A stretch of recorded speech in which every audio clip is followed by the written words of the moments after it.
Hello guys, welcome to my YouTube channel TKD education में आपका एक बार फिर से स्वागत है। और साथियों, हमारा जो साइंस का प्रैक्टिस सेट चल रहा था वो तीसरा प्रैक्टिस सेट है आज हमारा ये। और ये प्रैक्टिस सेट एनसीईआरटी बेस्ड और प्रीवियस ईयर क्वेश्चन पर आधारित रहता है। मैंने बता चुका हूँ आपको, बार बार बताता हूँ कि अगर आप रेलवे एग्ज़ाम की तैयारी कर रहे हैं, वो किसी भी एग्ज़ाम को आप टारगेट कर रहे हो, चाहे एलपी हो या टेक्नीशियन हो या आरपीएफ हो या एनटीपीसी हो या ग्रुप डी हो या जूनियर इंजीनियर जेई वाली पोस्ट हो, तो उसमें क्या है कि जो साइंस का वेटेज रहता है वो प्रीवियस ईयर क्वेश्चन से पता लग पाता है। तो जो क्वेश्चन एग्ज़ाम में आते हैं, जिस जिस टॉपिक से क्वेश्चन पूछे जाते हैं, उन टॉपिकों से मैं ये प्रैक्टिस सेट डिज़ाइन करता हूँ, जिससे कि आपके क्वेश्चन ज़्यादा से ज़्यादा क्लियर हों और आप एग्ज़ाम में अच्छे मार्क्स कर पाएँ। तो साथियों, आज का हम जो प्रैक्टिस सेट है स्टार्ट करते हैं। और एक बात और ध्यान रखेंगे, 25 क्वेश्चन होते हैं हमारे डेली के, 25 क्वेश्चन ही हुआ करेंगे, डेली ही क्लास होगी। एक दिन किसी वजह से, टेक्निकल प्रॉब्लम की वजह से मिस हो गई तो वो अलग मैटर रखता है, लेकिन डेली आपकी ये प्रैक्टिस सेट डेली होगा, ठीक है नहीं। तो इसमें क्या है, 25 क्वेश्चन होते हैं। आपको क्या करना है, आप कॉपी पेन लेके बैठना है। आप 1 से लेके 25 तक नंबरिंग कर लो। वीडियो को यहीं रोक लो पहले, क्योंकि वीडियो लाइव तो है नहीं, वीडियो अपलोड हो गई है, तो इसलिए पहले वीडियो को पॉज कर लो। 1 से लेके 25 तक की नंबरिंग कर लो। सारे क्वेश्चन के आंसर मैं आपको यहाँ पे सॉल्व कराऊंगा। बस आपको क्या है, कमेंट बॉक्स में करना है कि पहले का ए, दूसरे का बी, इस तरीके से लिख के, और अपनी कॉपी में भी लिखना है, ठीक है नहीं। जब तक आपके सामने एक क्वेश्चन है, जैसे सपोज करो यही क्वेश्चन है, तो आपने देख भी लिया होगा, आंसर आपको पता होगा, आपने ये सॉल्व भी कर लिया होगा। तो इस प्रकार के क्वेश्चनों के आपको आंसर कमेंट बॉक्स में बताने हैं प्रत्येक क्वेश्चन के, और अपनी कॉपी में भी लिखना है। और जब लास्ट का क्वेश्चन होगा 25 क्वेश्चन, तब आपको कमेंट बॉक्स में बताना है कि सर मेरे 25 में से 20 आए थे, सर मेरे 25 में से कितने आए थे, 18 आए थे या 22 आए थे। तो आपको ऐसे लिखना होगा लास्ट में कि सर मेरे 25 में से कितने आए थे, ऐसे लिखना होगा कि सर मेरे 22 आए 25 में से, ठीक है। या आपको ऐसे लिखना होगा 20 आए सर मेरे 25 में से। या आपको ऐसे लिखना होगा सर मेरे 24 आए 25 में से। तो आपके वो अलग मैटर है, आप कितने मार्क्स सही करते हो, कितने क्वेश्चन आपके सही जाते हैं। तो इस तरीके से आपको कमेंट बॉक्स में बताना है, ठीक है। और आगे की हमारी जितनी भी क्लासें होंगी साइंस की प्रैक्टिस बैच से लेके जितनी भी आगे क्लास होंगी, उसमें यही आपको रूटीन अपना कर रखना है, इसलिए मैंने आपको समझा दिया अच्छे से। आइए आज के क्वेश्चन की तरफ चलते हैं। क्वेश्चन हमसे कहता है कि 2 किलो वाट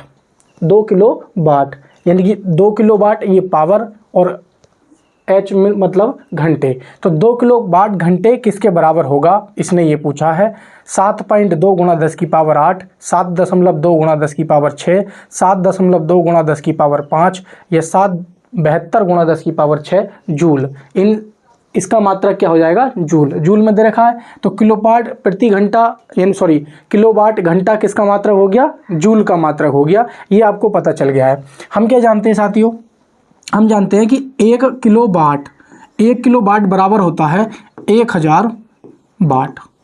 आप बहुत अच्छे से जानते हैं, ठीक है नहीं। और आप ये भी जानते हो, क्या जानते हो, जब 1 किलो वाट बराबर 1000 वाट होता है, तो आपको चाहिए मान किसका, मान लीजिए किसका, 1 किलो वाट घंटे का मान चाहिए। तो जब आप 1 किलो वाट घंटे का निकालोगे, तो आपको पता है कि 1000 तो ये हो गए हमारे वाट हो गए, 1000 क्या हो गए, वाट हो गए। और आपको पता है 1 घंटे में कितने होते हैं, 60 मिनट होते हैं। और जब 60 मिनट होते हैं, आप उसको सेकंड में कन्वर्ट कर दोगे, तो ये कितने हो जाएंगे, फिर 60 से मल्टीप्लाई कर दोगे, तो ये क्या बन जाएंगे, हमारे सेकंड बन जाएंगे। और वाट और सेकंड ये जो हमारा किसका मात्रक हो जाएगा, जूल का मात्रक हो जाएगा, ठीक है। तो आपका बन जाएगा ये 1000 गुणा 3600, और ये बन जाएगा हमारा जूल। इसको हम ऐसे भी लिख सकते हैं, ठीक है। कैसे लिख सकते हैं, आप अच्छे से जानते हैं कैसे लिख सकते हैं। तो ये जो मान निकल के आ गया है हमारा, 1 किलो वाट घंटे का मान निकल के आ गया है। और जब हमारा ये 1 किलो वाट घंटे का मान निकल कर आ गया है, तो आपको किसका मान चाहिए, आपको तो चाहिए 2 किलो वाट घंटे का। किसका चाहिए भाई, आपको चाहिए 2 किलो वाट घंटे का। तो 2 किलो वाट घंटे का मतलब ये हुआ, आप 2 से गुणा कर दोगे, तो 2 गुणा 1000 और गुणा 3600, ये क्या हो जाएगा, जूल हो जाएगा। तो आप फाइनली क्या करोगे, 36 दूनी 72, यानी कि 72 कर लोगे, और गुणा में कितने हो जाएंगे, 3 जीरो ये हैं और 2 जीरो ये हैं, तो 10 की पावर कितनी हो जाएगी, 5 लिख लेंगे इसको हम, और ये क्या हो जाएगा, जूल। या हम इसको हम ये भी लिख सकते हैं, क्या लिख सकते हैं, 7.2 गुणा 10 की पावर 6 जूल। ये किसके बराबर आ गया, ये आ गया 2 किलोवाट घंटा, किसके, 2 किलोवाट घंटा के। तो यही आपका आपसे क्या पूछा था, यही आपसे क्या है पूछा था कि 2 किलोवाट घंटा किसके बराबर है। तो बताइए किसके बराबर हो जाएगा, 7.2 गुणा 10 की पावर 6 जूल के, यानी कि ऑप्शन क्या हो जाएगा, बी आपका सही हो जाएगा। ऑप्शन बी क्या हो जाएगा, सही हो जाएगा। अब ले लेते हैं इसका स्क्रीनशॉट ले लीजिए। क्वेश्चन नंबर 1 था और कितनों का आंसर सही गया ये आपने कमेंट बॉक्स में बता दिया होगा। अगर किसी ने नहीं बताया था तो मैं फिर से बताता हूँ, अपनी जो अंदर की हेजिटेशन है इसको खोलो। कोई रुपया पैसा नहीं लगता है, मेरी बात ध्यान रखना, कोई रुपए पैसे नहीं लगते हैं आपको बताने के लिए, कोई रुपए पैसा नहीं लगता है आपको बताने के लिए। कमेंट बॉक्स में सिर्फ क्या है, आपका डेटा और मोबाइल की बैटरी खर्च होगी, इसलिए कमेंट बॉक्स में बता दिया करना। जल्दी से आइए, किसी वस्तु पर लगने वाला गुरुत्वाकर्षण बल को क्या कहा जाता है। बहुत नंबर 1 का क्वेश्चन है ये, और एग्जाम में भर भर के आता है। भार कहते हैं, संवेग कहते हैं, तनाव कहते हैं, आवेग कहते हैं। जल्दी से बताइए इसका आंसर क्या हो जाएगा। तो आपको पता है कि जब दो पिंड होते हैं, दो पिंड मान लीजिए, ये मान लीजिए m1 और ये m2, ठीक है, और इनके बीच की डिस्टेंस मान लीजिए r है। तो आपको पता है, और गुरुत्वाकर्षण नियतांक हमारा g है, तो आपको पता है गुरुत्वाकर्षण लगने वाला जो बल है किसी वस्तु पर, तो उसका फॉर्मूला क्या होता है हमारे पास, ये होता है g m1 m2 अपॉन क्या हो जाएगा, r²। बात समझ में आ रही है, आपको अच्छे से पता है। तो इस नियम की जो खोज की थी वो किसने की थी, ये गुरुत्वाकर्षण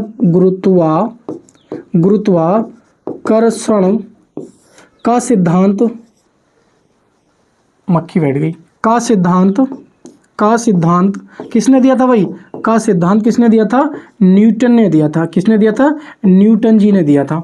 बात समझ आ रही है। तो ये जो किसी वस्तु पर लगने वाले गुरुत्वाकर्षण बल को क्या कहा जाता है, तो पहले आप ये समझिए जो गुरुत्वाकर्षण बल है ये होता क्या है। गुरुत्वाकर्षण बल क्या होता है, जब दो पार्टिकल्स होते हैं तो उनके बीच में जो फोर्स कार्य कर रहा होता है वही हमारा क्या होता है, गुरुत्वाकर्षण बल होता है। और ये जो सिद्धांत दिया था ये किसने दिया था, ये सिद्धांत न्यूटन ने दिया था। गुरुत्वाकर्षण का जो सिद्धांत था वो किसने दिया था, न्यूटन ने। और ये जो बल होता है ये किसके बराबर होता है, F बराबर जी m1 into m2 upon r²।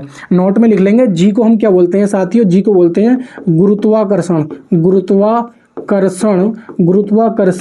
नियतांक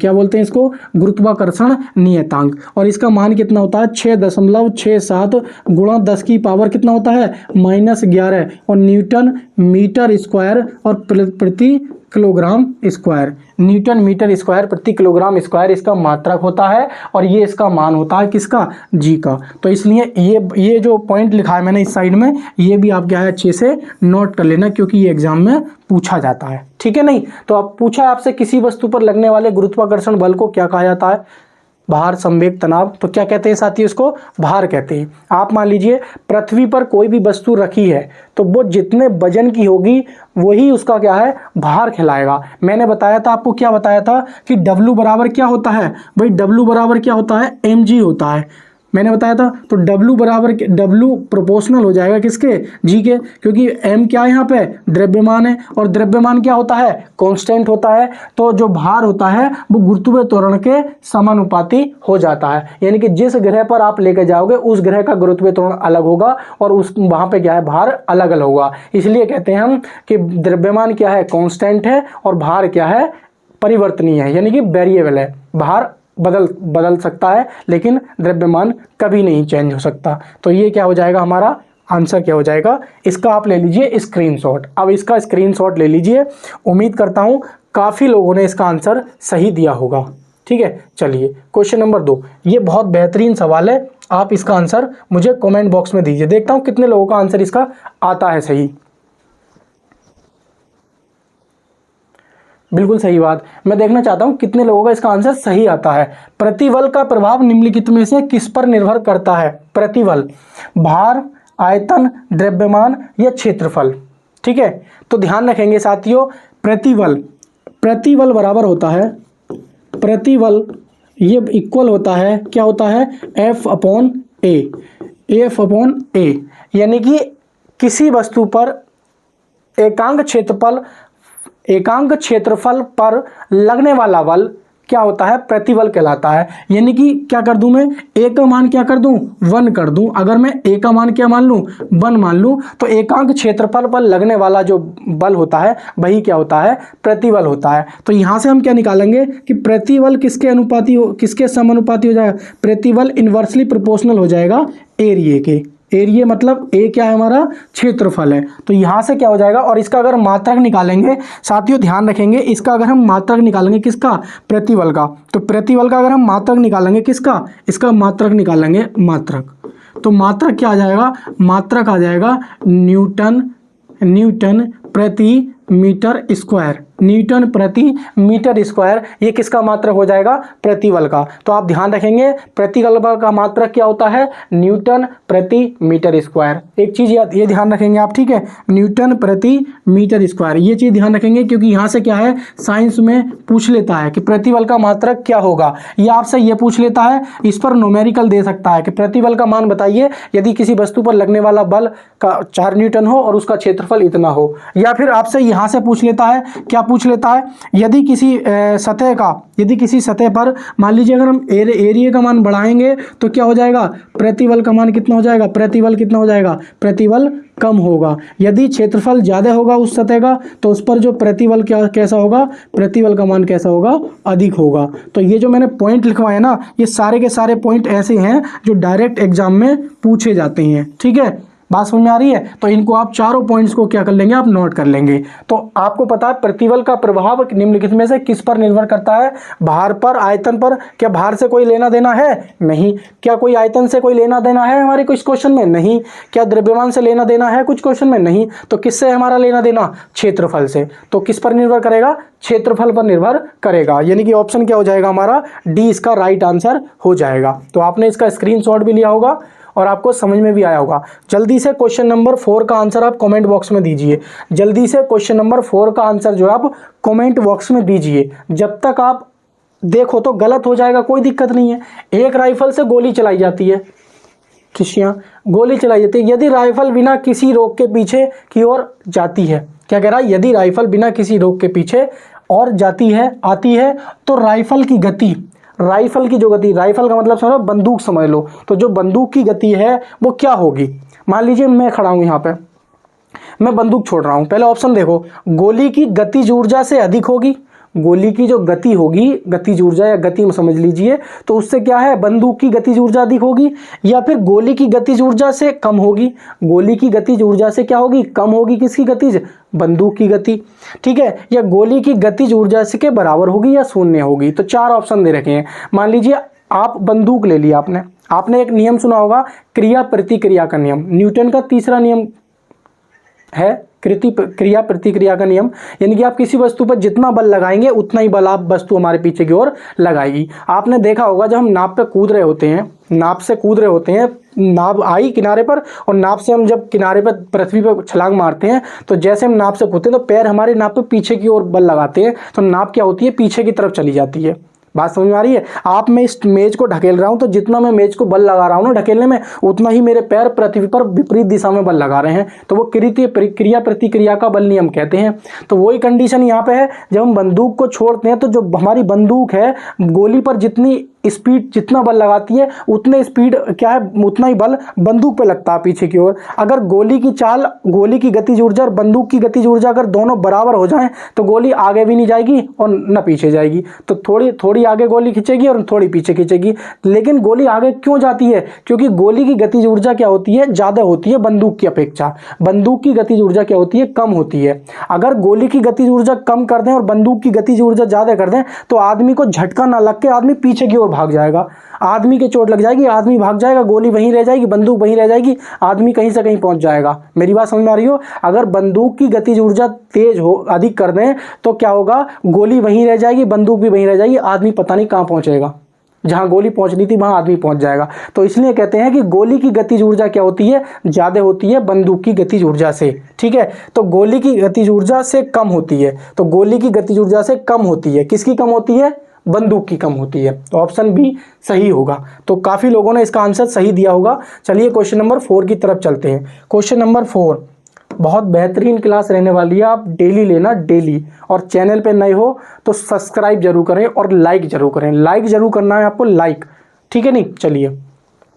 किस माध्यम में ध्वनि का वेग अधिकतम होता है। देखो आपको पता होना चाहिए कि ध्वनि के संचरण को लिए माध्यम की आवश्यकता होती है। अब ये माध्यम ही दे रखे हैं हमारे पास, निर्वात, ठोस, द्रव, गैस। तो किस में अधिक होती है, अधिकतम पूछा है, निर्वात में, ठोस में, द्रव में, गैस में। ठीक है, तो आपको पता होना चाहिए कि जो हमारी ध्वनि है निर्वात में संचरण कर सकती है या नहीं कर सकती है। पहले तो ये बताइए मुझे, हमारी जो ध्वनि है वो निर्वात में संचरण कर सकती है नहीं कर सकती है, जल्दी बताइए मुझे कमेंट बॉक्स में। क्या है, नहीं कर सकती, क्योंकि मैंने बताया ध्वनि को संचरण करने के लिए माध्यम की आवश्यकता होती है। तो भाई जब निर्वात में ये करती नहीं है तो ये तो हमारा आंसर होगा नहीं। जब निर्वात में संचरण नहीं करती है तो ये तो हमारा आंसर होगा नहीं। अब बात आती है ठोस, द्रव, गैस, ये ध्यान रखेंगे। तो इसका जो नियम होता है ध्वनि की चाल, ध्यान रखेंगे, ध्वनि की चाल, ध्वनि की चाल, ध्वनि की चाल का जो नियम है वो क्या है, ठोसों में कैसी होती है, ठोसों में क्या होती है, सबसे ज़्यादा होती है। उसके बाद किस में होती है, तरल, यानी कि द्रवों में क्या होती है, उसके बाद कम होती है। फिर उसके बाद किस में होती है, कम, गैस में होती है। मेरी बात ध्यान से समझने की कोशिश करना। मैं समझाना क्या चाह रहा हूँ आपको, मैं समझाना यह चाह रहा हूँ कि सबसे ज़्यादा चाल होती है ना ध्वनि की, वो किस में होती है, ठोसों में होती है। सर्वाधिक चाल, सर्वाधिक चाल, सर्वाधिक चाल, सर्वाधिक चाल किस में होती है, सर्वाधिक चाल होती है मेरे प्यारे साथियों, ठोसों में होती है सर्वाधिक चाल। और गैसों में क्या होती है, सबसे कम होती है। किस में होती है, सबसे कम होगी, सबसे कम होती है, सबसे कम होती है। एक चीज़ और ध्यान रखना, नोट करके लिख लेना कि जो हमारी ध्वनि की चाल होती है ना, ध्वनि की चाल, ध्वनि की चाल, ध्वनि की चाल किस पर निर्भर करती है, ये ध्यान रखना। ध्वनि की चाल जो होती है वो कठोरता के क्या होती है, कठोरता के क्या होती है, क्या होती है, कठोरता के। तो ये रहने दो आप, है ना, तो ये रहने दो आप इसको, है ना। तो ये क्या है, टॉपिक थोड़ा सा लंबा हो जाएगा, ठीक है, इसको रहने दो। इन्वर्सली प्रोपोर्शनल होती है वैसे। जैसे मान लीजिए मैं बताऊं आपसे, जैसे मान लीजिए आप स्टील ले लीजिए, जैसे मैं आपको 4 ऑप्शन देता हूं। क्या देता हूं ऑप्शन, जैसे मान लीजिए एक तो दे दिया मैंने, क्या दे दिया आपको, Fe दे दिया, ठीक है, और एक मैंने क्या दे दिया, वाटर, यानी कि वाटर दे दिया। ये 4 ऑप्शन दे दिए, एक मैंने दे दिया गैस दे दिया। तो आप बताना है कि इन तीनों में सबसे ज़्यादा ध्वनि की चाल किस में होगी, इन तीनों में सबसे ज़्यादा किस में होगी। भाई गैस, गैस से ज़्यादा क्या है, ठोस, हमारा क्या हो जाएगा, वाटर, वाटर से ज़्यादा ठोस क्या हो जाएगा, आयरन। तो इसमें क्या हो जाएगी, आयरन में हो जाएगी। लेकिन अगर मैं ये ऑप्शन ना देकर ये दे दूँ, क्या दे दूँ भाई, ये दे दूँ मैं क्या, एल्युमिनियम दे दूँ, क्या दे दूँ, स्टील दे दूँ, एल्युमिनियम दे दूँ, और Fe दे दूँ, और ये मैं क्या है, वाटर दे दूँ, क्या दे दूँ, वाटर दे दूँ, और एक मैं गैस दे दूँ। इस समय 4 ऑप्शन दे दिए। तो आप बताना अब ध्वनि की सबसे ज़्यादा चाल किस में होगी, तो अब किस में होगी, एल्युमिनियम में होगी। बात समझ में आ रही है आपको। तो ये आपको थोड़ा सा ध्यान में रखना है, ठीक है। तो ध्वनि की चाल सबसे ज़्यादा किस में होती है, कठोर, ठोसों में सबसे ज़्यादा होती है, उसके बाद द्रवों में, उसके बाद गैसों में, ठीक है। ध्वनि कैसी तरंग दैर्घ्य है, अनुदैर्घ्य तरंग है। ध्वनि जो है ना हमारी, ध्यान रखेंगे, ध्वनि कैसी तरंग दैर्घ्य है, ध्वनि कैसी तरंग दैर्घ्य है हमारी, ध्वनि अनुदैर्घ्य कैसी है, ध्वनि कैसी तरंग दैर्घ्य है, अनुदैर्घ्य और प्लस यांत्रिक। यानी कि ध्वनि कैसी तरंग दैर्घ्य है, ध्वनि कैसी तरंग दैर्घ्य है भाई हमारी, कैसी है, अनुदैर्घ्य और यांत्रिक। कैसी है, अनुदैर्घ्य, अनुदैर्घ्य और प्लस यांत्रिक। भाई ध्वनि कैसी तरंग दैर्घ्य है, यांत्रिक तरंग है। ध्वनि यांत्रिक तरंग के रूप में चलती है और इसको हम अनुदैर्घ्य तरंग भी कहते हैं, ठीक है। नहीं तो आई होप आपका समझ में आ गया होगा। इसका राइट आंसर क्या हो जाएगा, बी ऑप्शन क्या हो जाएगा, इसका सही हो जाएगा। मैंने बता दिया ना, तो इसका स्क्रीनशॉट ले लेना, बी ऑप्शन क्या हो जाएगा आपका, सही हो जाएगा। तो चलिए नेक्स्ट क्वेश्चन की तरफ चलते हैं। क्वेश्चन नंबर, चल भाई तू क्या कर रही है। तो साथियों नेक्स्ट क्वेश्चन पे चलते हैं, क्वेश्चन नंबर 6 पे। जल्दी इसका आंसर आप कमेंट बॉक्स में बताना। छपाई में प्रयोग की जाने वाली स्याही निम्नलिखित में से किसके अपघटन से प्राप्त होती है, acetylene, methane, carbon tetrachloride, benzene.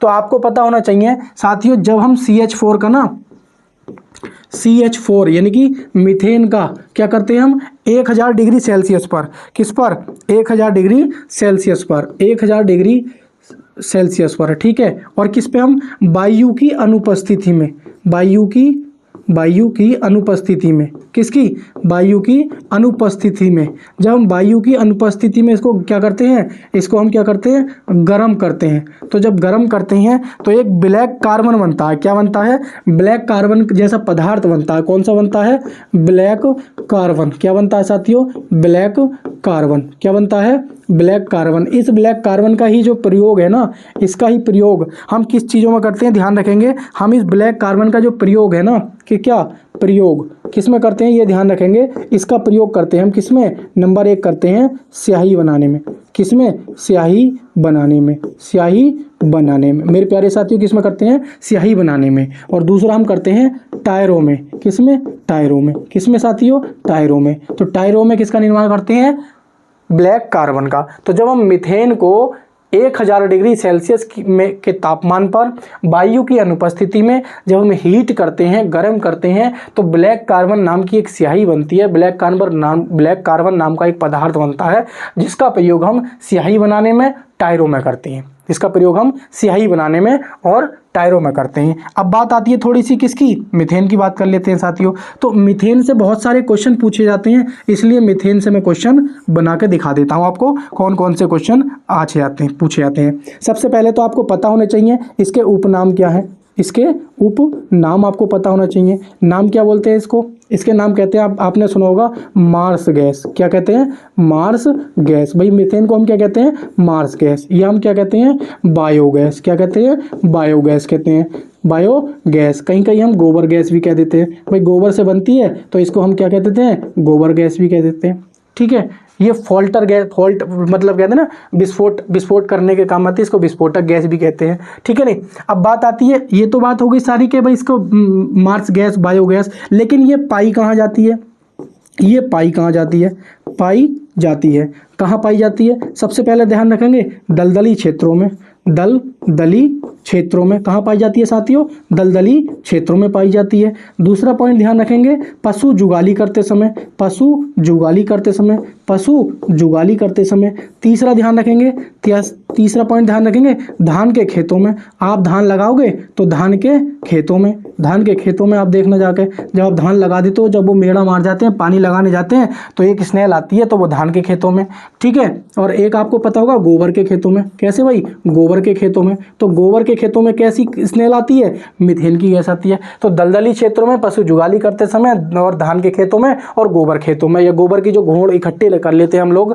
और कुछ समय बाद उसको हम जब खेतों में डालने के लिए जाती हैं तो एक स्नेल आती है, तो उस स्नेल को क्या कहते हैं हम मीथेन गैस की स्नेल होती है। अब बात आती है इसके प्रयोग क्या है, इसके प्रयोग लिख लीजिए, 1-2 प्रयोग हैं इंपॉर्टेंट प्रयोग हैं, इसके प्रयोग लिख लीजिए प्रयोग क्या है, क्योंकि यहाँ से रेलवे बार बार क्वेश्चन पूछती है। आपको प्रयोग पता होगा तो आप बता भी दोगे इसके प्रयोग क्या होंगे, ठीक है। नहीं तो क्या होते हैं प्रयोग पूछा है आपसे, सबसे पहला लिखेंगे ईंधन के रूप में, क्या है भाई ईंधन के रूप में आप किसका प्रयोग करते हो ईंधन के रूप में, ईंधन के रूप में। नंबर दूसरा है किस में करेंगे आप ईंधन के रूप में, दूसरा हम किस में प्रयोग करते हैं किसके सीएनजी निर्माण में, सीएनजी निर्माण में। तो सीएनजी में कितना होता है 90% क्या होती है हमारी, क्या होती है CH4 होती है, ठीक है। तो ईंधन के रूप में करते हैं और सीएनजी के निर्माण में, तो सीएनजी में मीथेन हमारी कितनी होती है 90% होती है। तो इसका आंसर राइट आंसर क्या हो जाएगा मीथेन, मीथेन, मीथेन, यानी कि बी ऑप्शन सही हो जाएगा। कितने लोगों का आंसर सही गया था मुझे कमेंट बॉक्स में जरूर बताना, कितने लोगों का ये आंसर सही गया था। जितने भी यहाँ तक मेरी वीडियो देख रहे हो 10, 20, 50, 100 जितने भी लोग देख रहे हो बताना कमेंट बॉक्स में कितने लोगों का आंसर ये सही था, क्योंकि यहाँ से क्वेश्चन पूछा जाता है। आप किसी भी एग्जाम दे रहे हो, यही नहीं रेलवे, आप अन्य एग्जाम भी दे रहे हो ना, किसी वनडे एग्जाम, तब भी ये क्वेश्चन पूछा जाता है। ये सारे क्वेश्चन आप एसएससी की भी तैयारी कर रहे हो ना, तब भी यहाँ से क्वेश्चन पूछा जाता है मेरे प्यारे साथियों। चलिए क्वेश्चन आइए, ठीक है। क्वेश्चन नंबर क्या है हमारा 7, क्वेश्चन नंबर क्या है मेरे प्यारे साथियों 7। बहुत इंपॉर्टेंट क्वेश्चन है, यहाँ से भी देखो क्वेश्चन पूछा जाता है। ये ऐसे क्वेश्चन हैं, मैंने बताया ना प्रीवियस ईयर क्वेश्चन लेकर आ रहा हूँ मैं, और एनसीईआरटी बेस्ड है सारे के सारे। तो यहाँ से ये खुद मैं डिजाइन करवाता हूँ, ठीक है। तो ये क्या है जस्तेदार लोहे की चादरों से जंग से बची रहती है। जस्तेदार जो चादरें होती हैं वो लोहे की जंग से बची रहती हैं। क्यों बची रहती हैं भाई, उनमें निम्नलिखित की परत विद्यमान होती है, मतलब उनमें उन किसकी परत विद्यमान होती है, शीशे की, क्रोमियम की, जिंक की या फिर बग की। तो मेरे प्यारे साथियों उसमें किसकी परत विद्यमान होती है, जिंक की। ये बच्चा बच्चा जानता है, अगर कोई तैयारी कर रहा है तो वो बच्चा बच्चा जानता है कि हम जो लोहा होता है, वो लोहा जो होता है उस पर हम अगर जिंक की यानी कि जस्ते की परत चढ़ा देते हैं, यानी कि उस पर गैल्वेनाइजेशन कर देते हैं, गैल्वेनीकरण कर देते हैं या यसद लेपन कर देते हैं, तो वो क्या कहलाता है, हमारा जस्तीकरण कहलाता है। उससे क्या होता है, हमारे लोहे की सुरक्षा बढ़ जाती है और उसका भार भी बढ़ जाता है। बात समझ में आ रही है। तो आप क्या करेंगे, ये बात ध्यान रखेंगे, जिंक के बारे में, जिंक के बारे में ध्यान रखेंगे। आप क्या करेंगे, जिंक का यसद लेपन कर देंगे। क्या करेंगे, यसद लेपन, यसद लेपन, ये सॉरी माफ साथियों, क्या कर देंगे, यसद लेपन, यसद लेपन, या हम इसको बोलते हैं गैल्वेनाइजेशन, गैल्वेनाइजेशन, गैल्वेनाइजेशन। इसमें क्या होता है साथियों, लोहे पर क्या कर देते हैं हम, लोहे पर Zn यानी कि जिंक की परत चढ़ा देते हैं। क्या कर देते हैं, जिंक की परत चढ़ा देते हैं, जिंक की परत चढ़ा देते हैं।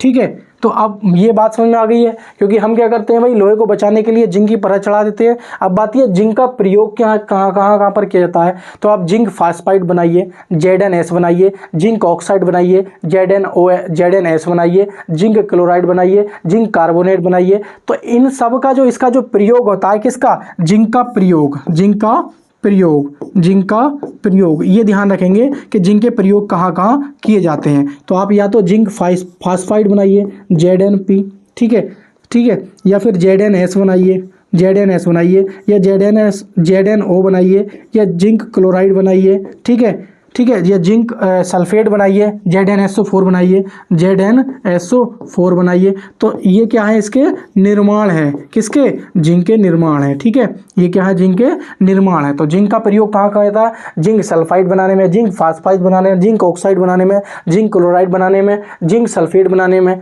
किसका, जिंक का प्रयोग होता है। एक चीज़ और ध्यान रखेंगे कि क्या करेंगे हम साथियों, ये ध्यान रखेंगे, नोट करके लिख लेना, मैं बता रहा हूँ आपको, नोट करके लिख लेना। जब आपको लोहे की छड़ पर जिंक की परत चढ़ानी होती है मेरे प्यारे साथियों, तो लोहे को हम क्या कर देते हैं, पहले HCl में धोते हैं। किसको धोते हैं, लोहे को HCl में धोते हैं। किससे, HCl से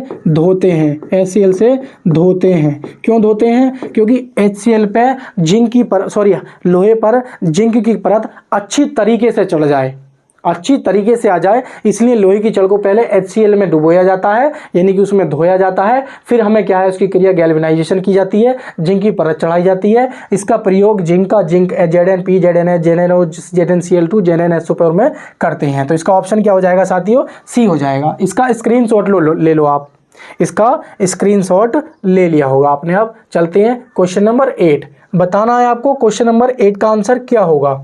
निम्नलिखित में से तत्वों में से कौन जब वायु तथा अंधेरे में रखा जाता है तो दीप्त मतलब स्वतः दीप्त हो जाता है। नंबर 1 का क्वेश्चन है ये, नंबर 1 का पक्का आने वाला है, ठीक है नहीं। क्या है, लाल फास्फोरस, श्वेत फास्फोरस, सिंदूरी फास्फोरस, बैंगनी फास्फोरस।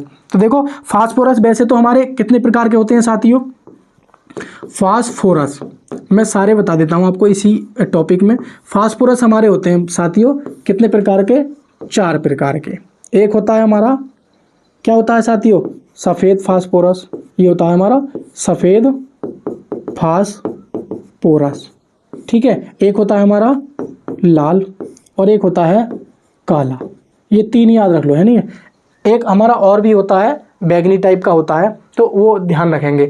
तो एक तो होता है हमारा श्वेत फास्फोरस, एक होता है हमारा लाल फास्फोरस, एक होता है हमारा काला फास्फोरस। अब आपको पता होना चाहिए इनमें इंपॉर्टेंट क्या है साथियों। सफ़ेद, इसमें क्वेश्चन दे रखा है निम्नलिखित में से वायु के अंधेरे में रखा जाता है। ये जो सफ़ेद फास्फोरस है ना, ये वायु के साथ क्रिया कर लेता है। अगर इसको हम वायु में खुला छोड़ दें तो ये क्या है, वायु के संपर्क में आके चमकने लगता है, और चमकने लगता है और जैसे ज़्यादा वायु के साथ मतलब बिल्कुल ही क्रिया कर लेता है तो ये जलने लगता है। तो वायु के साथ क्रिया करके जलने लगता है, इसको क्या है, पानी में रखा जाता है। तो इसको किस में रखा जाता है साथियों, इसको पानी में रखा जाता है, इसको पानी में रखा जाता है, पानी में रखा जाता है। किसको, सफ़ेद फास्फोरस को, क्योंकि क्योंकि ये वायु के संपर्क में आकर क्या करता है, संपर्क में आकर क्या कर लेता है, आग लगा लेता है। क्या लगा लेता है, आग लगा लेता है। या कह सकते हैं चमकने लगता है, स्वतः चमकने लगता है। कौन, सफेद फास्फोरस। साथियों, जब हम सफेद फास्फोरस को खुला एटमॉस्फेयर में छोड़ देते हैं तो ये क्या क्रिया करके धीरे धीरे क्या है, ये पीला सा होने लगता है। कैसा होने लगता है, पीला सा होने लगता है। इसीलिए इसको हम क्या कहते हैं, पीला फास्फोरस भी कहते हैं। कैसा कह सकते हैं, पीला फास्फोरस। इसका जो सूत्र होता है ना, वो क्या होता है, P4 होता है। और लाल फास्फोरस का जो सूत्र होता है, P2 होता है। कितना होता है, P2 होता है। बात समझ आ रही है। तो लाल फास्फोरस का जो प्रयोग करते हैं हम, किस में करते हैं, माचिस बनाने में करते हैं। माचिस बनाने में इसका प्रयोग करते हैं, ठीक है। और जो हमारा ये सफेद फास्फोरस है ना, इसका प्रयोग हम चूहे मार दवा बनाने में करते हैं। तो चूहे मार दवा बनाने में किसका करते हैं, सफेद फास्फोरस का, और लाल फास्फोरस का माचिस बनाने में, ठीक है। और ये जो हमारा काला फास्फोरस है, ये प्रकाश संश्लेषण की क्रिया में सहायक होता है। किसमें सहायक होता है, प्रकाश संश्लेषण की क्रिया में क्या होता है, ये सहायक होता है। क्या होता है साथियों, सहायक होता है। क्योंकि काले फास्फोरस की अगर का अभाव होगा तो हमारी जो पेड़ पौधों की जो प्रकाश संश्लेषण की क्रिया नहीं हो पाएगी ठीक से। और जब नहीं हो पाएगी, जो पत्तियां हैं वो पीली पड़ जाएंगी, पत्तियां हैं सूखने लगेंगी, यानी कि पत्तियां मुरझाने लगेंगी। तो प्रकाश संश्लेषण के लिए कौन उत्तरदायी होता है, हमारा कौन सा होता है, काला फास्फोरस। और लाल फास्फोरस माचिस बनाने में इसका प्रयोग करते हैं, लाल फास्फोरस का। ये हमारा अयस्को से मिलता है। ये हमारा किससे मिलता है, अयस्को से। ये कहाँ से मिलता है साथियों, ये मिलता है अयस्को से इसको प्राप्त किया जाता है। और इसको किससे प्राप्त किया था, इसको किया था हड्डियों से। आपने देखा होगा हड्डियां किसकी बनी होती हैं, हड्डियों में क्या होता है, फास्फोरस होता है। हड्डियों में किसकी उपस्थिति होती है, फास्फोरस की उपस्थिति होती है। आपने देखा होगा अग्निशामक के रूप में, किसमें, आतिशबाजों में, किसमें साथियों, आतिशबाजी में किसका प्रयोग है, आतिशबाजी में प्रयोग। तो आतिशबाजी में किसका प्रयोग करते हैं साथियों, आतिशबाजी में इसका प्रयोग करते हैं, किसका, सफेद फास्फोरस का। चूहे मार दवाई में किसका प्रयोग करते हैं, सफेद फास्फोरस का। पानी में क्यों रखा जाता है डुबेकर, क्योंकि वायु की उपस्थिति में क्या है, आग लगा लेता है या चमकने लगता है। इसको हम पानी में रखते हैं। इसे हम पीला फास्फोरस भी रखते हैं, क्योंकि ये होता सफेद है। एक बात और ध्यान रखना, सफेद और काले रंग को कोई रंग नहीं दिया जाता है। सफेद और काले को कोई रंग नहीं दिया जाता है, तो इसका कोई रंग ही नहीं होता है, ठीक है नहीं। तो ये कैसा होता है, ये रंगहीन होता है। कैसा होता है, रंगहीन होता है, ठीक है। और इसमें क्या रंगीन होता है, ठीक है। और इसमें गंध, लहसुन जैसी गंध आती है। लहसुन जैसी क्या आती है साथियों, लहसुन जैसी गंध आती है। तो ध्यान रखेंगे, एक बार फिर से ध्यान रखेंगे, इसमें क्या सफेद फास्फोरस में लहसुन जैसी गंध आती है, रंगहीन होता है, इसका कोई रंग नहीं होता है। जब इसको हम खुला छोड़ देते हैं तब ये पीला कलर देता है, इसीलिए इसको हम पीला फास्फोरस भी कहते हैं। फास्फोरस का सूत्र जो होता है P4 होता है। पानी में रखा जाता है, वायु से क्रिया कर लेता है। चूहे मार दवा में इसका प्रयोग होता है। आतिशबाजी में इसका प्रयोग करते हैं, बम बनाने में। लाल फास्फोरस का प्रयोग माचिस बनाने में करते हैं। अयस्को से प्रयोग होता है, अणु सूत्र P2 होता है। काला फास्फोरस प्रकाश संश्लेषण के लिए सहायक होता है। तो उम्मीद करता हूं इसका राइट आंसर क्या हो जाएगा, श्वेत फास्फोरस, यानी कि बी ऑप्शन क्या हो जाएगा साथियों, मेरे सही आंसर हो जाएगा। यानी कि बी ऑप्शन क्या हो जाएगा, सही उत्तर हो जाएगा। बी ऑप्शन क्या हो जाएगा, सही उत्तर हो जाएगा। लाइक कर देना जरूर, ठीक है। बिना लाइक करे काम चलेगा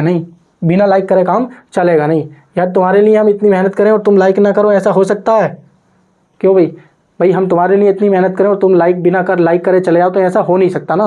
तो ये ऐसा मत होने देना, ठीक है। ऐसी मेरी उम्मीद है आपसे। चलिए नेक्स्ट क्वेश्चन पे चलते हैं। क्वेश्चन नंबर 9, जल्दी से कमेंट बॉक्स में इसका आंसर दीजिए। निम्नलिखित में से कौन सा वायु का अकार्बनिक गैसीय प्रदूषक है, ठीक है। फाजिल, हाइड्रोजन साइनाइड या हाइड्रोजन सल्फाइड। निम्नलिखित में से कौन सा अकार्बनिक गैसीय प्रदूषक है, ठीक है। तो जल्दी से इसका आंसर दीजिए।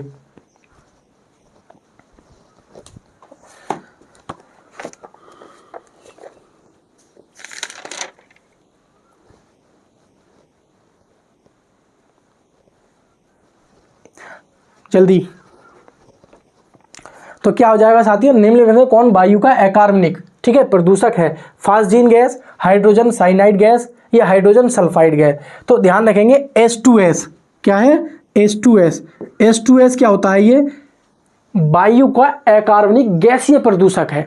ये अकार्बनिक है और गैसीय प्रदूषक है, यानी कि ये प्रदूषण फैलाता है। कौन? Hydrogen sulphide. तो इसका राइट आंसर क्या हो जाएगा? सी ऑप्शन क्या हो जाएगा इसका सही हो जाएगा। ठीक है, तो काफी लोगों ने मीथेन के बारे में और बाकी चीजों के बारे में मैं बता चुका हूं, ठीक है, हाइड्रोजन सल्फाइड के बारे में। तो ये क्वेश्चन लगाएंगे, क्वेश्चन नंबर 10 बताएंगे, जल्दी से बताएंगे, थोड़ा स्पीड भी पकड़ेंगे। तो आपको पता है कि एल कक्षा में रखे जा सकने वाले इलेक्ट्रॉनों की संख्या कितनी होती है, यानी कि एल कक्षा में इलेक्ट्रॉन्स कितने होते हैं? तो आपको पता है कक्षाएं कितनी होती हैं भाई, हमारी कक्षा कितनी होती है? कक्षा होती है हमारी के, एल, एम और एक होती है हमारी एन। ठीक है, और आपको पता है कक्षा में अधिकतम इलेक्ट्रॉन कितने होते हैं? कक्षा में अधिकतम इलेक्ट्रॉनों की संख्या, ध्यान रखेंगे, अधिकतम इलेक्ट्रॉनों की संख्या कितनी होती है? संख्या कितनी होती है साथियों? ये होती है हमारी, कितनी होती है? ध्यान रखेंगे, ये होती है 2n²। ये बात थोड़ा सा नोट कर लेना, कितनी होती है? कक्षा में अधिकतम इलेक्ट्रॉनों की संख्या जो होती है वो कितनी होती है मेरे प्यारे साथियों? 2n² होती है। ठीक है, यहाँ पे n का मान कितना होता है? n का मान 1, 2, 3, 4, यानी कि पहली कक्षा के लिए n का मान 1 और दूसरी कक्षा के लिए n का मान 2 और तीसरी कक्षा के लिए n का मान 3 और चौथी कक्षा के लिए n का मान 4 होता है। अब हमारे पास कक्षाएं कितनी है? 4, के, एल, एम, एन। अब एल में पूछिए कि इसमें इतने कितने इलेक्ट्रॉन अधिकतम रह सकते हैं, या इलेक्ट्रॉन मतलब रखे जा सकने वाले इलेक्ट्रॉनों की संख्या कितनी होगी, मतलब यही है कि अधिकतम इसमें हम कितने इलेक्ट्रॉन रख सकते हैं। तो जब आपसे पूछा है तो के का मान लगा देंगे 1, तो 2 गुणा किसका हो जाएगा? 1 का स्क्वायर, यहाँ पे हो जाएगा 2, यहाँ पे हो जाएगा 2 का स्क्वायर, यहाँ पे हो जाएगा 2 यानी कि 3 का स्क्वायर, 2n² में लगा रहे हैं हम, और ये हो जाएगा 2 और 4 का स्क्वायर। ठीक है नहीं, तो ये कितना हो जाएगा? 2 ही का ना 2, इसमें कितने हो जाएंगे? 2 इलेक्ट्रॉन, 2 दूनी 4 दूनी 8, 3 3 9 दूनी 18, 4 चौक 16 दूनी 32। तो मेरे प्यारे साथियों ये ध्यान रखेंगे कि इसमें जो इलेक्ट्रॉनों की संख्या अधिकतम रखी जा सकती है वो KLM में, ध्यान रखना किसी में भी पूछ सकता है आपसे, कितनी? 2, 8, 18, 32। कितनी? 2, 8, 18, 32, 2, 8, 18, 32। तो आपसे किस में पूछा है? एल की पूछा है, तो एल में कितना हो जाएगा? ए ऑप्शन क्या हो जाएगा आपका राइट आंसर हो जाएगा। ए ऑप्शन क्या हो जाएगा? राइट आंसर हो जाएगा। उम्मीद करता हूं आप लोगों ने सही उत्तर दिया होगा, और सही नहीं दिया है तो ये पूरा का पूरा कॉन्सेप्ट अपनी कॉपी में नोट कर लो। एक कॉपी बनाओ, बाइंडिंग रजिस्टर ले लो एक, उसमें क्या कॉन्सेप्ट बताता हूं जैसे मैं, तो कॉन्सेप्टों को नोट कर लिया करो। अगर आप क्वेश्चन मत नोट क्या करो, क्योंकि इन क्वेश्चनों की PDF में टेलीग्राम चैनल पर दे देता हूं। अभी जैसे ही क्लास पढ़ रही है तो प्रत्येक, अभी 2 से 3 क्लासें हुई हैं तो उनकी PDF मैंने क्या काम किया है, टेलीग्राम चैनल पर दे देता हूं। जैसे ही क्लास में टेलीग्राम चैनल पर डालता हूं तो उसकी PDF भी नीचे दे देता हूं। तो आपको क्या करना है, केवल कॉन्सेप्ट अपनी कॉपी में लिखने हैं, क्वेश्चन नहीं लिखना है। क्वेश्चन आपको PDF की फॉर्म में टेलीग्राम चैनल पर मिल जाएगा, और टेलीग्राम चैनल का लिंक डिस्क्रिप्शन में मैंने ऑलरेडी दे दिया है। ठीक है नहीं, चलिए आइए तो क्वेश्चन नंबर है साथियों हमारा, क्वेश्चन नंबर है हमारा 11। क्वेश्चन नंबर है हमारा 11। तो 11 क्वेश्चन का आंसर दीजिए। उस वाहिनी का नाम बताइए जो पुरुष के वृषण से निकलती है, जो पुरुष के टेस्टिस यानी कि वृषण से निकलती है और शुक्राणु को शरीर में प्रवेश कर जाती है, शुक्राणु को शरीर में प्रवेश कर जाती है। तो इसका आंसर क्या हो जाएगा? इसका आंसर हो जाएगा सही मेरे प्यारे साथियों, शुक्रवाहिनी। क्या आंसर हो जाएगा? शुक्रवाहिनी। तो शुक्रवाहिनी जो है ना हमारी कहाँ से निकलती है? ये वृषण से निकलती है। कहाँ से निकलती है? वृषण से। तो वृषण से हमारी कौन निकलती है? इस शुक्रवाहिनी। कौन? शुक्रवाहिनी। शुक्रवाहिनी, ये शुक्रवाहिनी कहाँ से निकलती है? वृषण से निकलती है। और हमारे शुक्राणु को, ये जो शुक्रवाहिनी है ना, ये शुक्रवाहिनी क्या करती है? ये शुक्राणु को, किसको? शुक्राणु को शुक्राशय तक ले जाती है। मेरी बात को ध्यान से समझने की कोशिश करना। ये जो हमारे शुक्रवाहिनी है, जो उस वाहिनी का नाम बताइए जो पुरुष के वृषण से निकलती है और शुक्राणु को शरीर में ले जाती है। तो शुक्राणु का जो वाहिनी है वो शुक्राणु को शरीर शुक्राशय तक ले जाती है। शुक्राशय बोले तो हमारे शरीर तक ले जाती है। चाहे ये बोलो कि शुक्राणु को हमारे शरीर में ले जाती है या शुक्राणु को शुक्राशय में ले जाती है। और जब शुक्राणु को शुक्राशय में ले जाती है तो फिर क्या होता है, अधिवृषण होता है। ये क्या होता है, अधिवृषण होता है। इसमें क्या होता है, शुक्राणु, नोट करके लिख लेना, शुक्राणु क्या होता है, परिपक्व होता है। परिपक्व होता है। क्या होता है, परिपक्व होता है। मेरी बात समझ में आ रही है, क्या होता है, परिपक्व होता है। तो ये बात आप अच्छे से लिख लेना, क्या होता है, परिपक्व होता है। ठीक है, तो ये हो गया। अब बात आती है मूत्रवाहिनी के बारे में आपको, क्योंकि ऐसा है ना, ये नाम ऐसे हैं कि आप थोड़े से कंफ्यूज हो रहे होंगे। आंसर तो मैंने बता दिया, इसका आंसर डी होगा, आपने भी लगा लिया, लेकिन मैंने आपको बताते अधिवृषण का क्या काम क्या होता है, शुक्राणु उसमें परिपक्व होता है। किसमें, अधिवृषण में परिपक्व होता है। और शुक्रवाही का काम क्या होता है कि हमारे वृषण से शुक्रवाहिका उत्पन्न होती है और ये शुक्रवाहिका शुक्राणु को शुक्राशय में ले जाती है। अब बात आती है मूत्रवाहिनी का। तो मूत्रवाहिनी क्या होती है, आपको पता होना चाहिए कि हमारा जो गुर्दा होता है ना, क्या होता है, गुर्दा को क्या हम बोलते हैं, ब्रकक, क्या बोलते हैं, ब्रक बोलते हैं। तो ये जो गुर्दा होता है ये क्या करता है साथियों, ये रक्त छानने के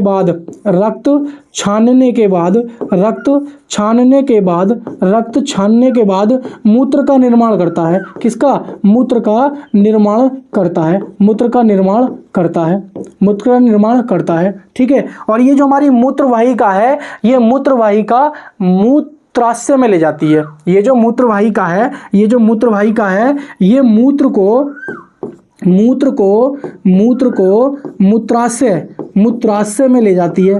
कहाँ ले जाती है, मूत्राशय में ले जाती है। कौन ले जाती है, मूत्रवाहिका। भाई मूत्र कहाँ उत्पन्न होता है हमारा, कहाँ निर्माण होता है, कहाँ होता है, गुर्दे में। कौन करता है, गुर्दा रक्त को छानने के बाद हमारे क्या है, पेशाब का निर्माण करता है। ठीक है, लेकिन मूत्रवाहिनी का काम क्या होता है, मूत्र को मूत्राशय में ले जाना। ठीक है, और उसके बाद क्या होता है, जो मूत्राशय से क्या होता है, मूत्र नलिका से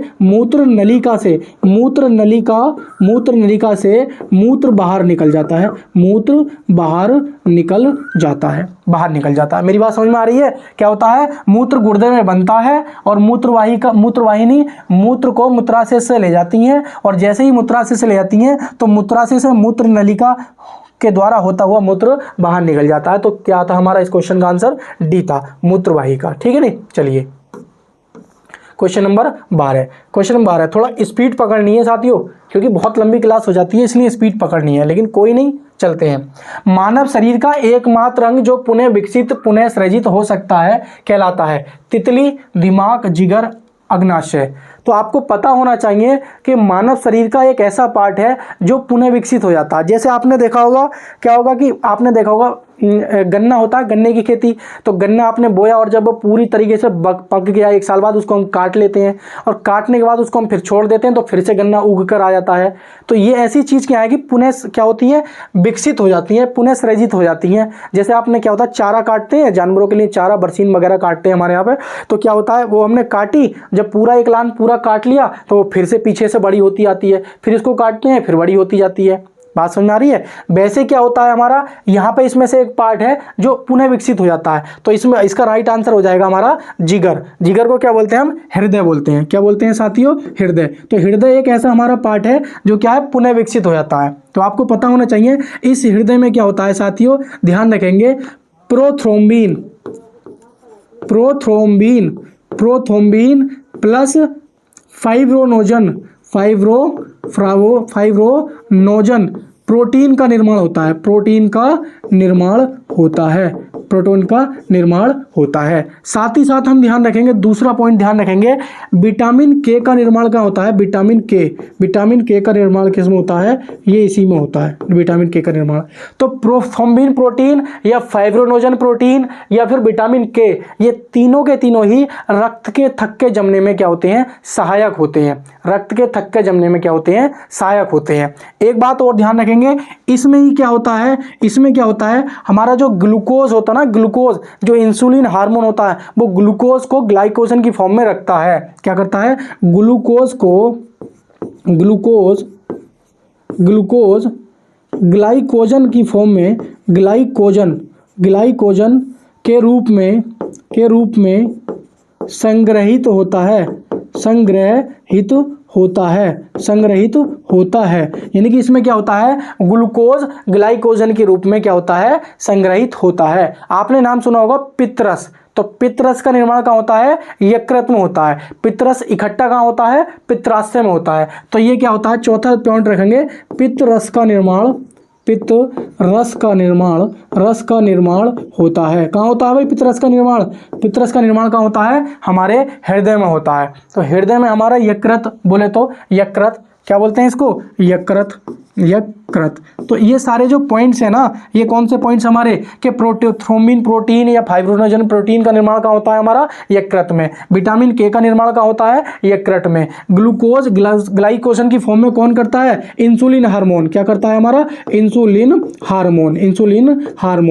हार्मोन। आपने देखा होगा कि जब इंसुलिन हार्मोन हमारा क्या होता है, खराब हो जाता है या मर जाता है, तो आपको मधुमेह, डायबिटीज की बीमारी हो जाती है। आप धड़ाधड़ खाना खा रहे हो, चिकन खा रहे हो, बिरयानी खा रहे हो, रसगुल्ले खा रहे हो धड़ाधड़, ग्लूकोज की मात्रा बढ़ती जा रही है। मीठा खा रहे हो, ठीक है नहीं, बर्फी खा रहे हो धड़ाधड़, तो ग्लूकोज की मात्रा हमारे शरीर में बढ़ जाती है। और जब ग्लूकोज की मात्रा बढ़ जाती है तो हमारा ये हृदय क्या करता है, इंसुलिन हार्मोन जब नहीं रोक पाता है, तो वो क्या है, कुछ ग्लूकोज को ग्लाइकोजन की फॉर्म में किस में कर देता है, यकृत में रख देता है। और जब आप यकृत में रखे जा रहे हो तो यकृत क्या हो जाता है, फेल हो जाता है। और जब फेल हो जाता है तो वही हमारा क्या होता है, ग्लूकोज की मात्रा को क्या है, ब्लड में प्रवाहित कर देता है। और जब ब्लड में प्रवाहित कर देता है तो हमें क्या हो जाती है, डायबिटीज हो जाती है, यानी कि शुगर की बीमारी हो जाती है, मधुमेह रोग भी बोलते हैं इसको, है ना। तो ये किस में होती है हमारी, सब हृदय से। तो कौन सा अंग है हमारा, हृदय इसका अंग था, राइट आंसर। चलिए क्वेश्चन नंबर चलते हैं हम 13 की तरफ।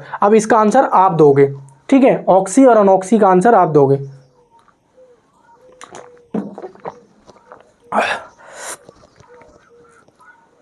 जल्दी आंसर देंगे।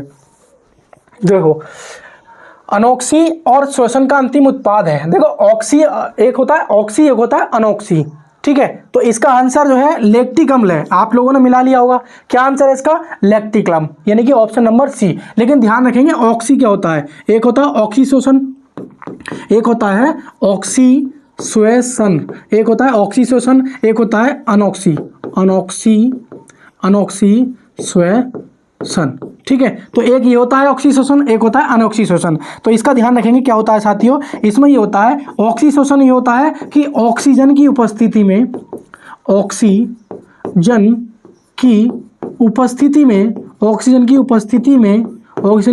में भोज्य पदार्थों का ऑक्सीकरण होना, क्या होना, ऑक्सीकरण होना। भाई आप भोज्य पदार्थ खा रहे हो, ऑक्सीजन की उपस्थिति में क्या हो रहा है, उनका डाइजेशन हो रहा है। जब डाइजेशन हो रहा है किसकी उपस्थिति में, ऑक्सीजन की उपस्थिति में, तो वो क्या कहलाएगा हमारा, ऑक्सीश्वसन कहलाएगा। लेकिन इसमें क्या होता है, ऑक्सीजन की अनुपस्थिति में, किसमें, अनुपस्थिति में क्या होगा, भोज्य पदार्थों का क्या होगा, ऑक्सीकरण होगा, ठीक है। इसमें आप ग्लूकोज लीजिए और उसकी क्रिया ऑक्सीजन के साथ करा दीजिए, तो क्या मिलेगा हमें, ठीक है, एटीपी मिलेगी हमें ऑब्वियसली। और इधर आप ऑक्सीजन लीजिए और क्या है, उसके साथ कुछ मत लीजिए और उसको केमिकल करा दीजिए, तो वहाँ पे हमें एनर्जी मिलेगी। तो इधर क्या है, तब भी इधर भी डाइजेशन होगा, लेकिन उसमें क्या है, ऑक्सीजन उपस्थित नहीं होगी, इधर क्या है, ऑक्सीजन प्रेजेंट होगी। तो ये क्रिया ऑक्सीशोषण और ये वाली अनऑक्सीशोषण।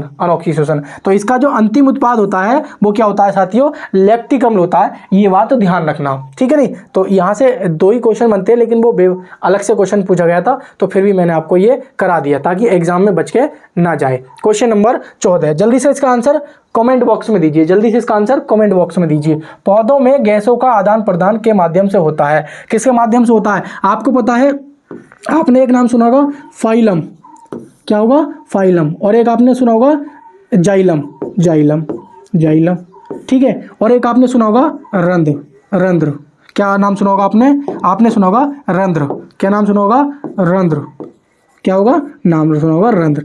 इनके बारे में बता देता हूं मैं आपको, ये क्या करते हैं। देखो ये क्या करता है, ये क्या करता है, भोज्य पदार्थों का आदान प्रदान करता है। भोज्य पदार्थों का आदान प्रदान करता है, ठीक है। और ये क्या काम करता है, ये जड़ से ये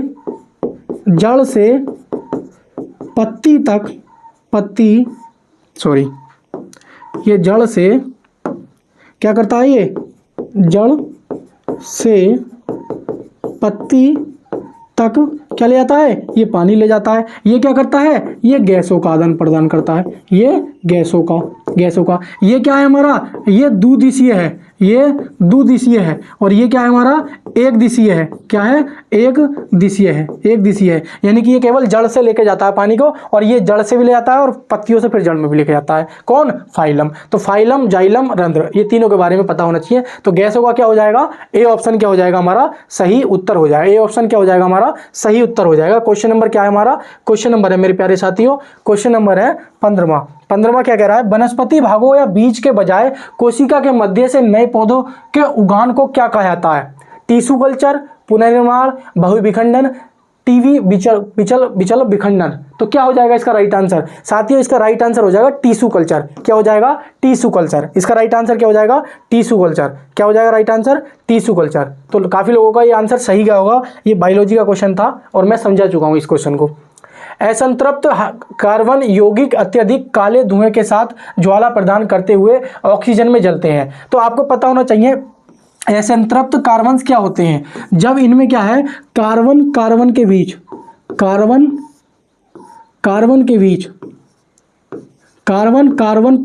बीच या तो दो बंध हो, या फिर कैसे बंध हो, या फिर त्रिबंध हो। तो ये क्या कहलाते हैं, यही हमारे क्या कहलाते हैं साथियों, यही हमारे क्या कहलाते हैं, संतृप्त, क्या असंतृप्त, हाँ सॉरी, असंतृप्त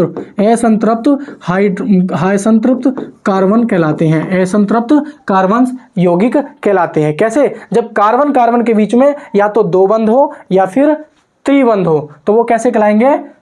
असंतृप्त कार्बन कहलाएंगे। तो काले धुएं के साथ ज्वाला प्रदान करते हुए ऑक्सीजन में जलते हैं। तो कैसी ज्वाला देते हैं, ये कैसी देते हैं? लाल नहीं, कालाई नहीं, कैसी? पीली देते हैं। किसका आंसर सही गया?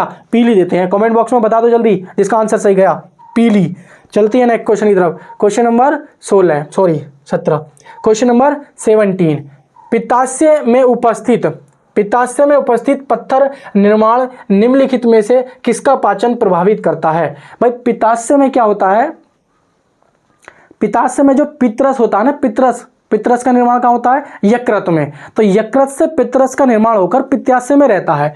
जब पित्ताशय में रहता है तो ये क्या करता है? प्रोटीन का करता है, वसा को प्रभावित करता है, कार्बोहाइड्रेट को करता है, या न्यूक्लिक अम्ल को करता है। जब हम बहुत ज़्यादा वसा युक्त भोजन खाते हैं ना साथियों, वसा युक्त भोजन, तो वसा युक्त भोजन हम खाते हैं तो होता यह है कि पित्ताशय में तो जो पित्रस का मलबा होता है ना, मलबा जमाव, उससे क्या होता है? पथरी का निर्माण हो जाता है। और जब पथरी का निर्माण हो जाता है तो वो क्या करती है? हमारे वसा युक्त भोजन खाने में क्या है? प्रभावित करती है। यानी कि वसा युक्त भोजन को पाचन में क्या है? देरी प्रदान करती है और गैस की समस्या आ जाती है। आपने देखा होगा पथरी की बीमारी को क्या है? गैस की समस्या आती है। जैसे ही वो कुछ खाता है तो उसमें क्या है? बीमारी आ जाती है कि हाँ यार गैस हो रही है, पेट में दर्द हो रहा है। तो ये समस्या क्यों आती है? क्योंकि कभी भी पथरी के मरीज को वसा युक्त भोजन नहीं खाना चाहिए। जैसे ज़्यादा दूध, मांस, मछली, ये चीज़ें कम खानी चाहिए, ठीक है नहीं? तो उसका रीजन यही है कि वसा युक्त भोजन को क्या करता है?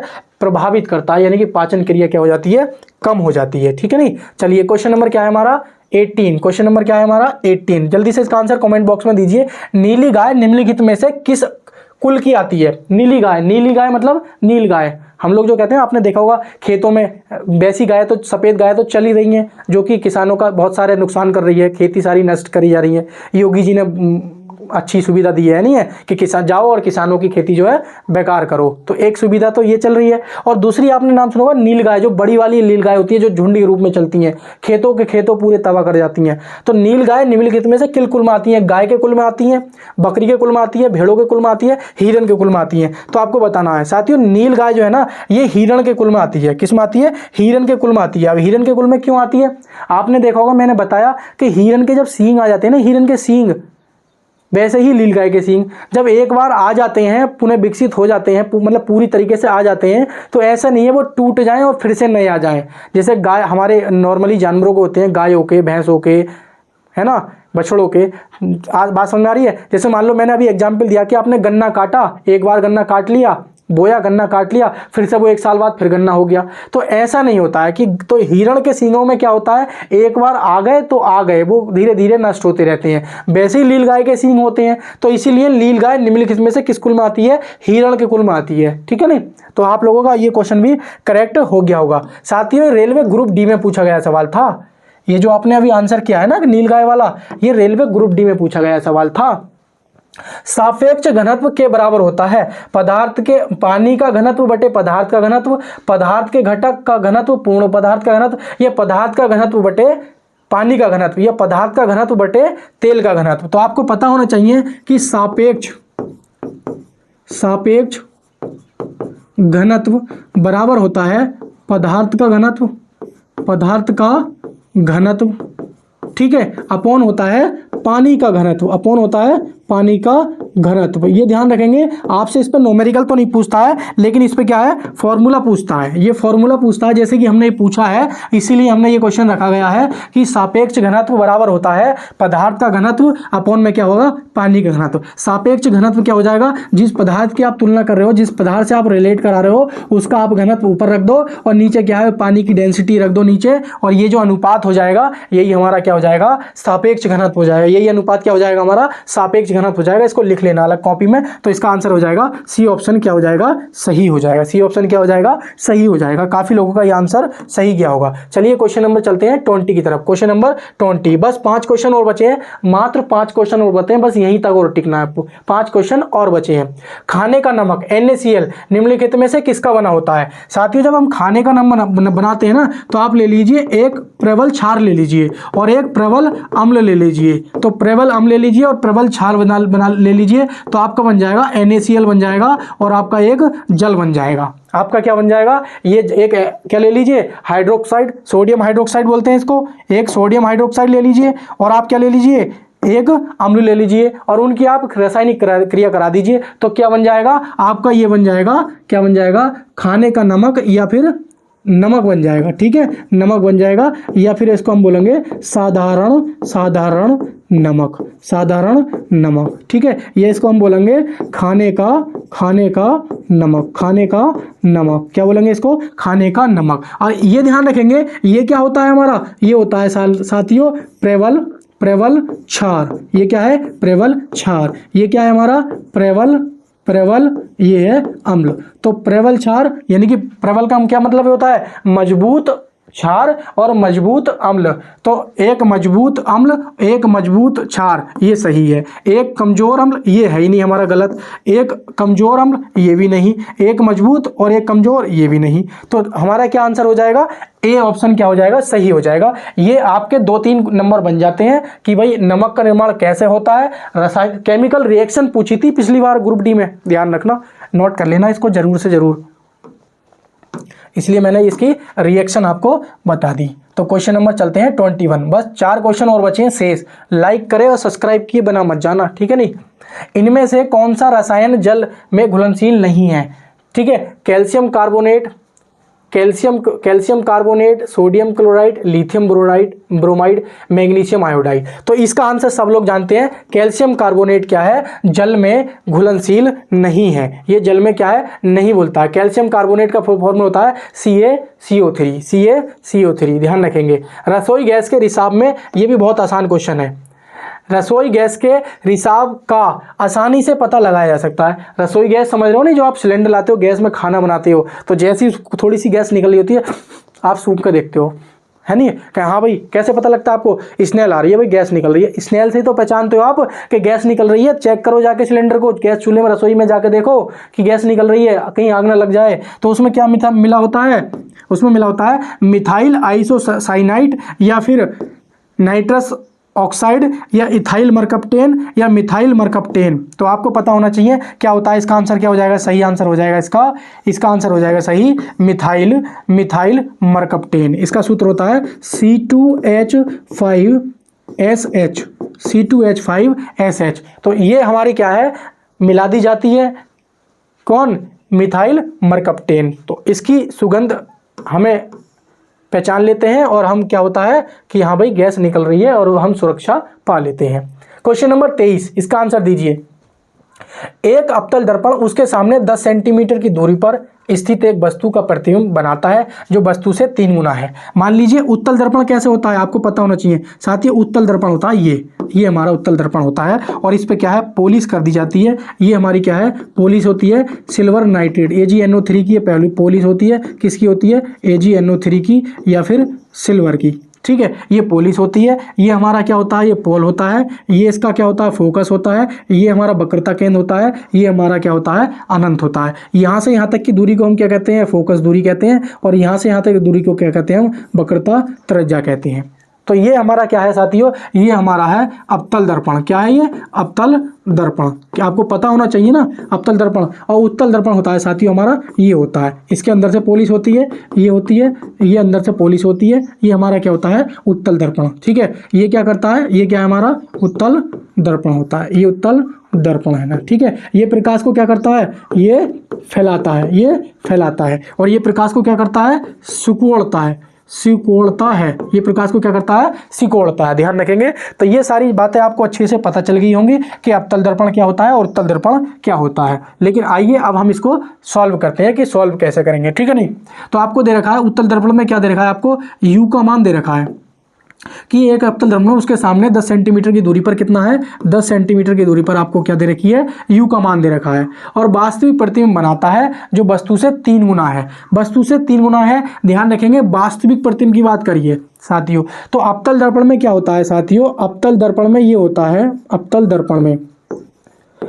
दर्पण में अगर आपका जो है एम का मान यानी कि आवर्धन क्षमता अगर आपकी पॉजिटिव है, ठीक है, और यदि आपका एम का मान क्या है, नेगेटिव है, ये ध्यान रखना। तो क्या होता है, ये जो प्रतिबिंब है ना आपका, ये कैसा बनता है, ये मेरी बात नोट कर लेना, ये बात मेरी नोट कर लेना कान खोल के।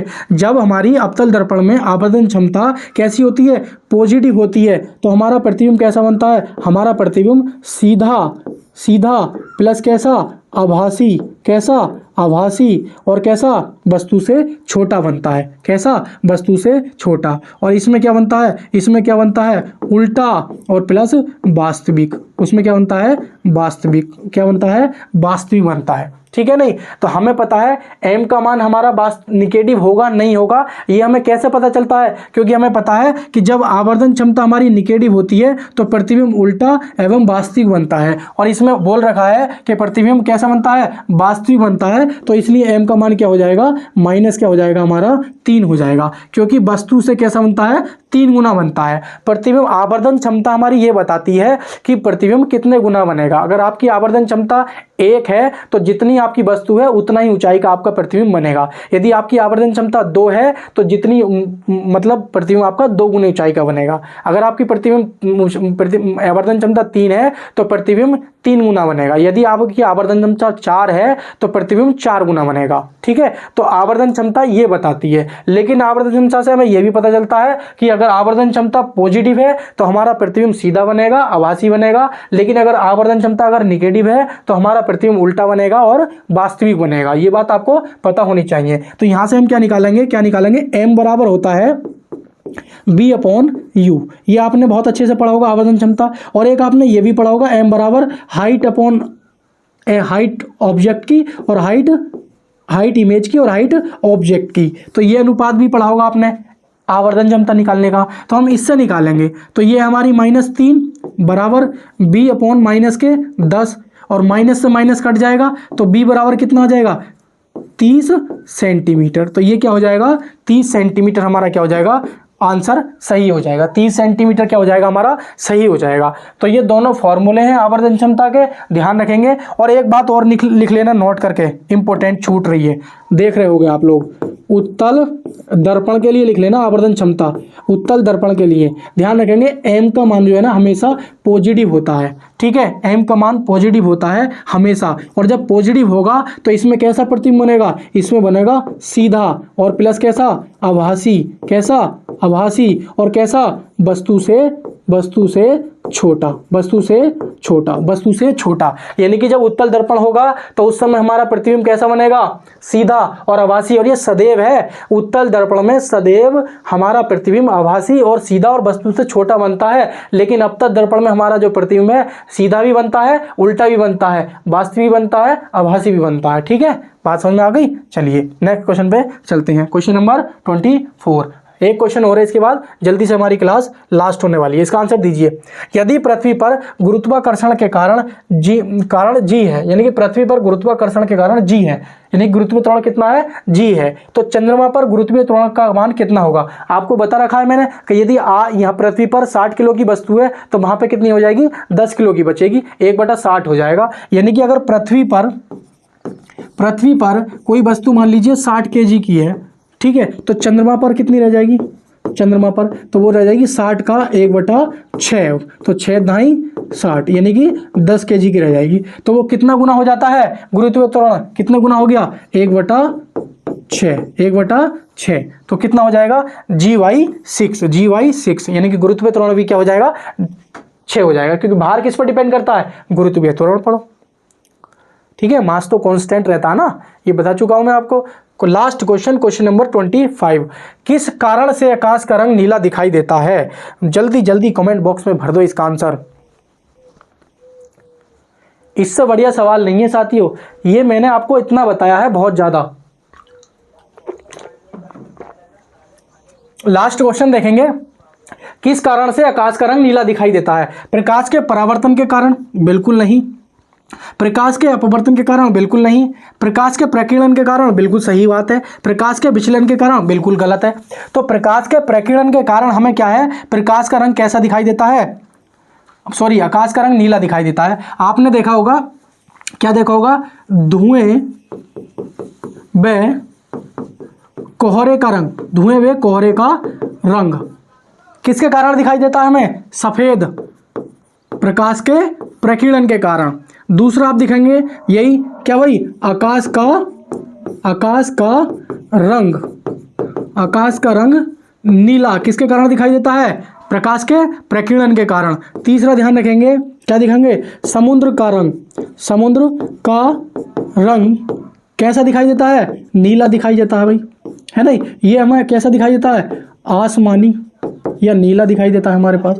तो समुद्र का रंग हमारे पास कैसा दिखाई देता है, नीला दिखाई देता है। आपने एक देखा होगा ट्रेन सिग्नल, कैसे, ट्रेन सिग्नल, जब हमारे ट्रेन सिग्नल, आपने नाम देखा होगा ट्रेन सिग्नल, तो ट्रेन सिग्नल के जो कलर होते हैं वो कैसे होते हैं, ट्रेन सिग्नल के कलर कैसे होते हैं, लाल दिखाई देते हैं। कैसे दिखाई देते हैं, लाल। ट्रेन सिग्नल के रंग कैसे रखे जाते हैं, लाल रखे जाते हैं। लाल क्यों रखे जाते हैं ना, क्योंकि उसकी तरंगदैर्घ्य बहुत अधिक होती है और दूर से ही हमें ड्राइवर को दिख जाता है कि भाई लाल सिग्नल दे दिया है, तो ड्राइवर समझ जाता है कि वहां पर क्या है, खतरा है, तो वो ट्रेन को रोक लेता है, क्योंकि लाल रंग की तरंगदैर्घ्य बहुत दूर तक जाती है। मेरी बात समझ में आ रही है। तो ये चारों के चारों एग्जाम्पल्स हैं जो बहुत ज्यादा इंपॉर्टेंट होते हैं। आपको पता हो, चंद्रमा पर अंतरिक्ष की मतलब ग्रह और उपग्रहों की ऊंचाइयों का ज़्यादा दिखना, तो उसमें भी क्या है, ये भी हमारा प्रकाश के प्रकीर्णन का ज़्यादा दिखाई देती है ऊंचाई, तो वो भी सब ये है, लेकिन वो इतना इंपॉर्टेंट नहीं है। लेकिन एक लास्ट रह रहा है, बहुत ध्यान से सुनना, सूर्य का लाल दिखाई देना, ये बहुत इंपॉर्टेंट है, दिखाई देना। साथियों एक नंबर 1 के इंपॉर्टेंट है। धुएं में कोहरे का रंग सफेद दिखाई देना इंपॉर्टेंट है, पूछा गया एग्जाम में। आकाश का रंग, आसमान का रंग नीला दिखाई देना, ये आसमानी दिखाई देना। समुद्र का रंग नीला दिखाई देना, ट्रेन के सिग्नल लाल दिखाई देने, सूर्य का काला दिखाई देना, सॉरी सूर्य का लाल दिखाई देना। जब सूर्य उगरा होता है तो आपको लाल दिखाई देता है, तो वो भी क्या है, प्रकाश के प्रकीर्णन के कारण होता है। क्योंकि क्या होता है, मिश्रित प्रकाश, जो हमें जो आसमान जो नीला दिखाई देता है, आसमान नीला क्यों दिखाई देता है, क्योंकि मिश्रित प्रकाश जो होता है वो हमें हल्का नीला सा दिखाई देता है, हल्का नीला सा दिखाई देता है। इसलिए हमें क्या है, प्रकाश के प्रकीर्णन के कारण क्या होता है, हमारा आसमान नीला दिखाई देता है। ठीक है नहीं, तो चलते हैं साथियों, आपने इसका स्क्रीनशॉट भी ले लिया होगा। ठीक है साथियों, मिलते हैं नेक्स्ट क्लास में। जल्दी ही हमारी ये नेक्स्ट क्लास आएगी, डेली आपको मिलने वाली है। एक दिन का मुश्किल से गैप हो सकता है, किसी वजह से हो गया, क्योंकि लाइट की भी बहुत सारी, वाईफाई, नेट, इंटरनेट, बहुत सारी समस्याएं होती हैं, तो अपलोड करने में ये सारी समस्याएं हो सकती हैं। क्योंकि हम ऑब्वियसली गाँव से बिलोंग करते हैं, तो यहाँ इन सब चीज़ों का बहुत ज़्यादा प्रभाव पड़ता है, लाइट का हुआ, मौसम का हुआ थोड़ा, ठीक है नहीं, तो इसलिए हमारी क्लास लेट हो जाती है। लेकिन हमारी क्लास डेली हुआ करेगी और आपकी ये प्रैक्टिस सेट डेली कराऊंगा। और एक बात और मैं बता दूं आपको, अगर आप साइंस थ्योरी में पढ़ना चाहते हो, जैसे प्रकाश के प्रकीर्णन आपको नहीं पता है, प्रकाश का प्रकीर्णन क्या होता है, अपवर्तन क्या होता है, परावर्तन क्या होता है, विचलन क्या होता है, तो इन सारे टॉपिकों पर मैंने अलग अलग से वीडियो बना के अपने यूट्यूब चैनल पर डाल रखी है। आप सर्च करोगे ना कि भाई dispersion of light by TKD education, या आप ये सर्च करोगे ना कि प्रकाश का परावर्तन बाई टीकेडी एजुकेशन, या मेरे नाम से सर्च कर लो, या आप चैनल पे प्लेलिस्ट में जाकर देख लो, रामबाण के नाम से फिजिक्स की मैंने एक प्लेलिस्ट बना रखी है, उसमें मैंने सारे टॉपिक्स पढ़ा रखे हैं। वहाँ पे मैं अच्छे से पूरे इत्मीनान के साथ साइंस पढ़ा रहा हूँ, आप वहाँ पे जाके देख सकते हो बहुत अच्छे से। ठीक है नहीं, चलिए साथियों, तो मिलते हैं नेक्स्ट क्लास में, तब तक के लिए नमस्कार। चैनल पर नए हो तो लाइक और सब्सक्राइब जरूर करें। ठीक है, नमस्कार।